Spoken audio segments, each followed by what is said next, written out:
कुछ लोग पूरी जिंदगी लगे रहते हैं कमाने के लिए। धन पैसा वही सर्वोपरि होता है उनकी जिंदगी में।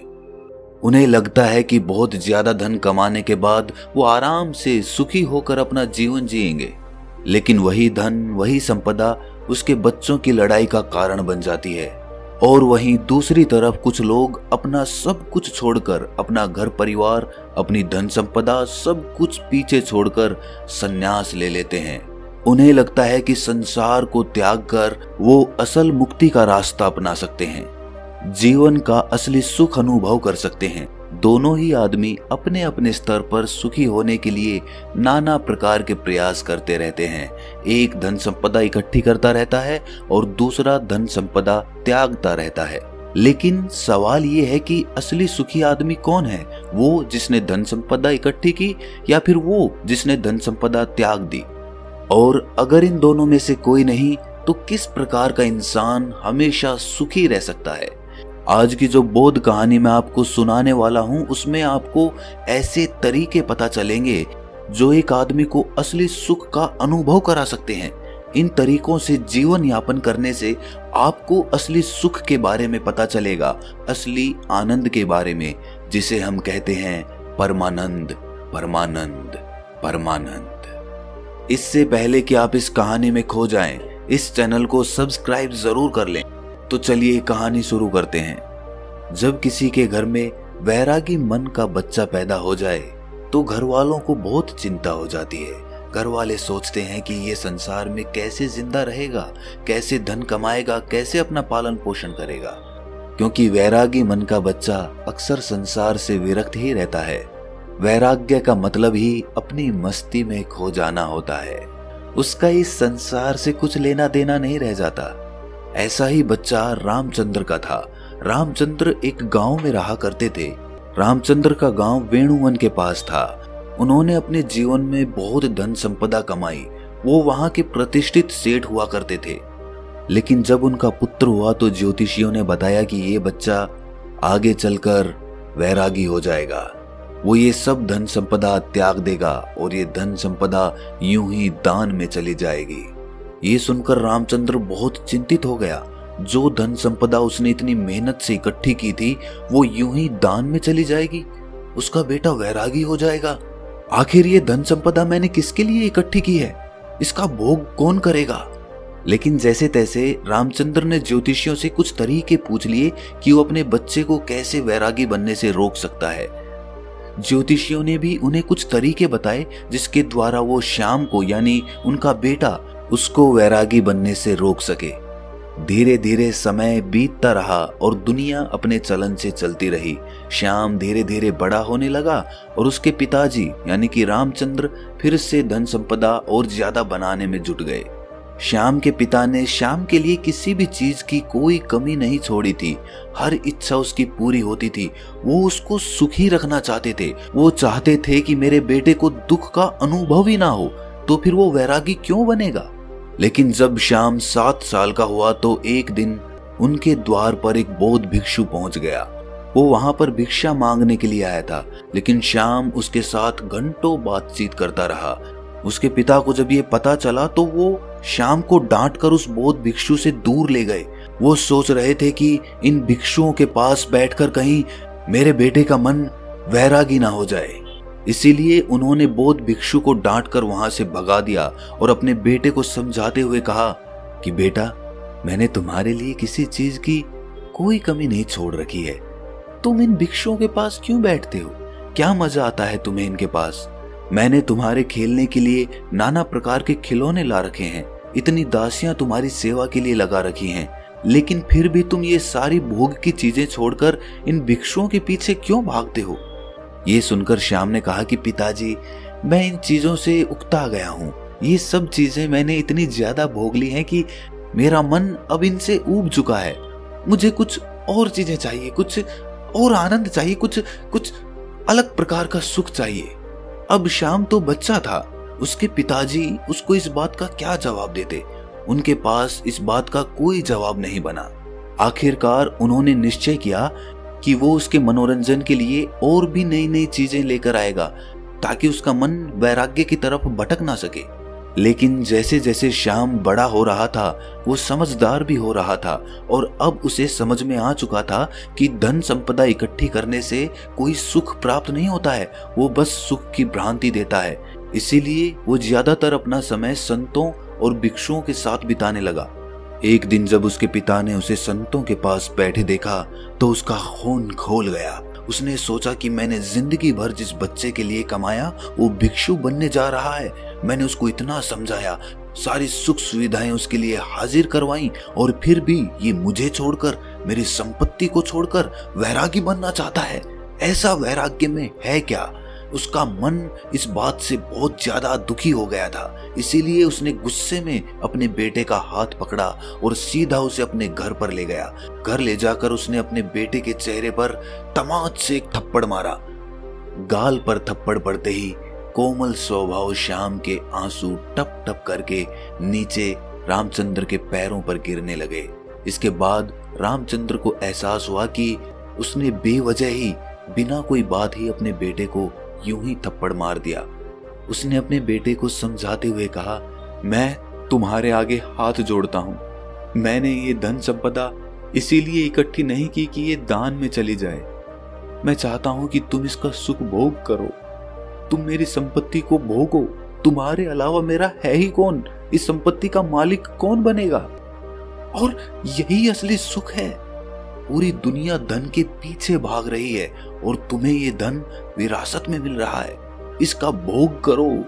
तुम क्यों वैराग्य की तरफ जा रहे हो? ऐसा क्या है भिक्षुओं में, ऐसा क्या है इन संतों में जो इस खजाने में नहीं है, जो इन दासियों में नहीं है, जो इन नाना प्रकार की भोग की वस्तुओं में नहीं है? ऐसा क्या है संतों में?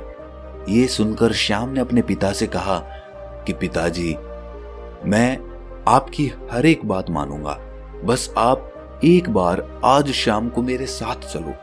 आज एक बहुत ही अच्छे संत का एक वक्तव्य होने वाला है। वो सत्संग करने वाले हैं, उपदेश होने वाला है ज्ञान का। आप एक बार वो ज्ञान का उपदेश सुन लीजिए। उसके बाद आप जो भी कहेंगे मैं आपकी हर आज्ञा का पालन करूंगा, पर आज शाम सिर्फ मेरे कहने से आप ये उपदेश सुन लीजिए। ये सुनकर रामचंद्र जोर जोर से हंसने लगा। उसने कहा कि ये कौन सी बड़ी बात है, मैं सुन लेता हूं प्रवचन, बताओ किस संत का सुनना है। लेकिन उसके बाद अपना वादा याद रखना। देखो श्याम, सिर्फ तुम्हारे कहने भर से मैं उस संत का प्रवचन सुनूंगा, अन्यथा मुझे इन संतों के प्रवचन में कोई भी मजा नहीं आता है। ये सुनकर श्याम ने हाँ में सर हिला दिया। शाम को दोनों बाप बेटे उस प्रवचन स्थल पर पहुंच गए जहां पर वो संत आज उपदेश देने वाले थे। थोड़ी देर बाद जब वो संत वहां पर पहुंचे तो सभी लोगों ने उठकर उनका अभिनंदन किया। उसके बाद संत ने कहना शुरू किया कि संतोष के फल बहुत मीठे होते हैं। जो आदमी संतोष का फल चख लेता है उसके मन में अपार शांति का उदय होता है। इंसान को जो कुछ मिला है उसी में उसे संतोष करने का अभ्यास करना चाहिए। कोई आदमी गरीब है तो कोई आदमी अमीर है, लेकिन दोनों में ही ज्यादा धन पाने की इच्छा है, ज्यादा धन पाने की लालसा है, तो दोनों में अंतर क्या हुआ। लेकिन जो इंसान जितना है उसी में संतोष करना सीख लेता है तो उस इंसान ने परमात्मा की तरफ अपना पहला कदम बढ़ा दिया। तो वहीं पर सभा में एक विकलांग आदमी बैठा हुआ था। ये सुनकर उसका मन उद्विग्न हो गया।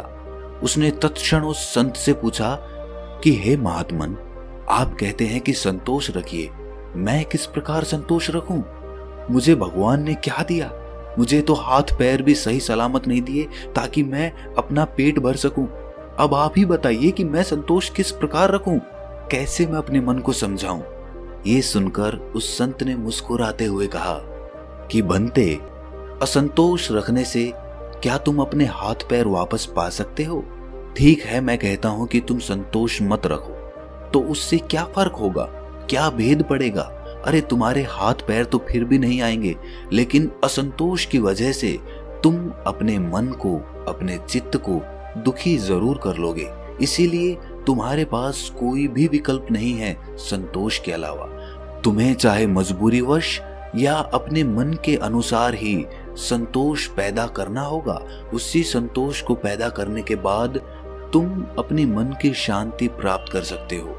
याद रखना, जीवन का परम लक्ष्य एकमात्र होता है और वो होता है अपने मन की एकांतता। चाहे हम माया के सागर में पड़कर ये भूल जाएं कि जीवन का परम लक्ष्य क्या होता है, हम ये भूल जाते हैं। हम नए नए लक्ष्य बना लेते हैं। जीवन में ये प्राप्त करना है, वो प्राप्त करना है, जीवन में अमीर बनना है, प्रतिष्ठित बनना है, और यही लक्ष्य हम सर्वोच्च लक्ष्य बना लेते हैं। लेकिन ये सब माया का ही एक सागर है।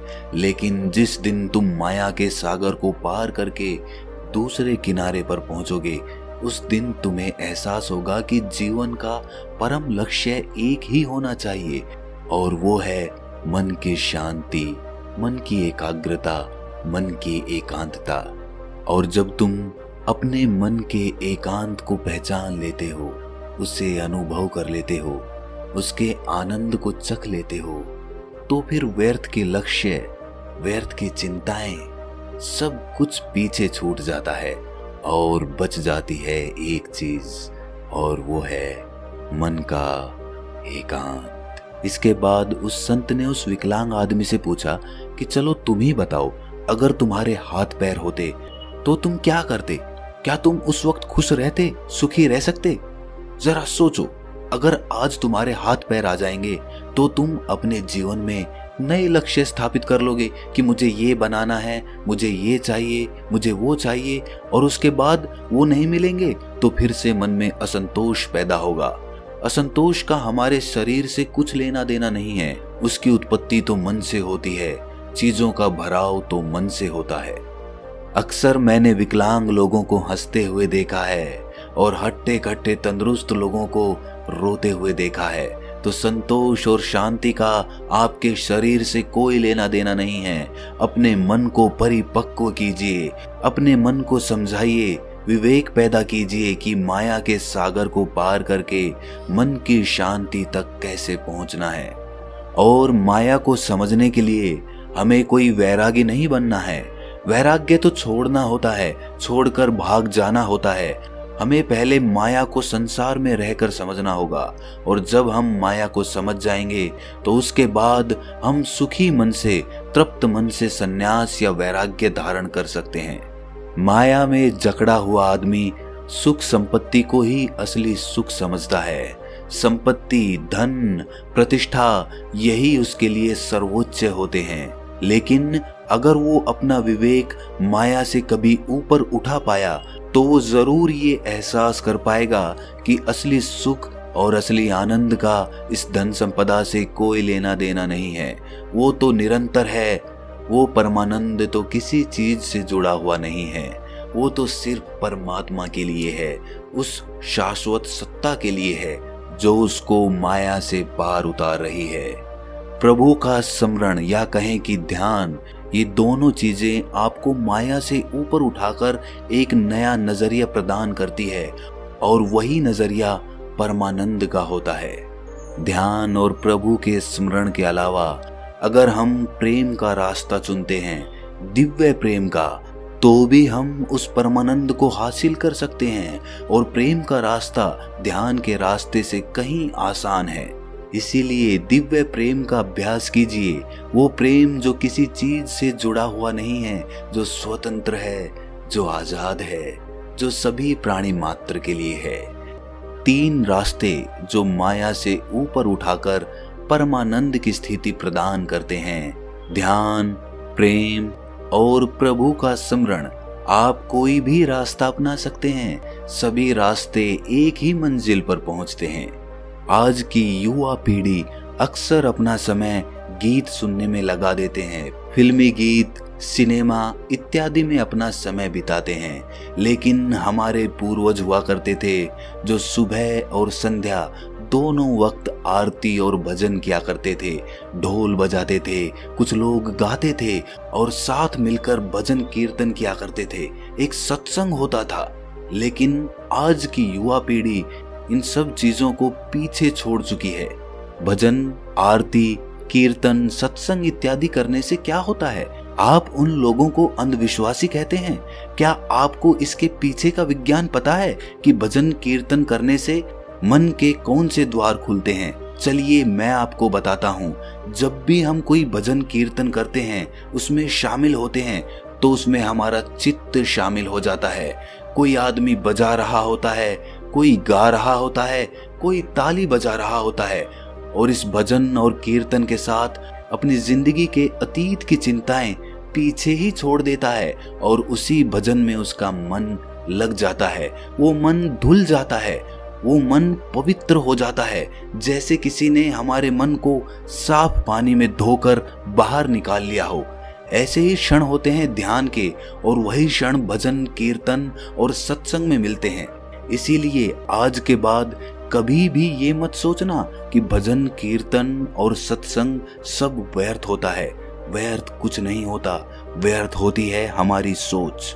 इसीलिए युवा पीढ़ी से मेरी गुजारिश है कि भजन कीर्तन और सत्संग या ध्यान, प्रेम इत्यादि में अपना समय बिताएं, इनके बारे में समझें, ताकि आप अपने मन के परमानंद के द्वार को खोल सकें, एक अद्भुत आनंद अनुभव कर सकें। उसमें मेरा कोई फायदा नहीं है, ना ही मेरा कोई नुकसान है।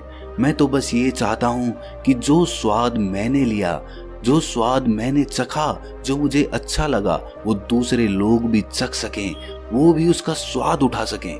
ये भजन कीर्तन सत्संग वगैरह आप अपने घर पर भी कर सकते हैं, अपने दोस्तों के साथ भी कर सकते हैं। जो समय आप गप्पे लड़ाने में लगाते हैं, वही समय आप कुछ नई कला सीखने में लगा सकते हैं।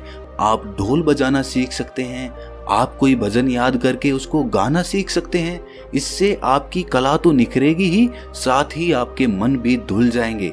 उनको एक अभूतपूर्व शांति का अनुभव होगा, एक प्रेम का उदय होगा, परमात्मा का द्वार खुलेगा। आखिर में एक बात कहना चाहता हूँ कि अमीर और गरीब दोनों में कोई भेद नहीं है।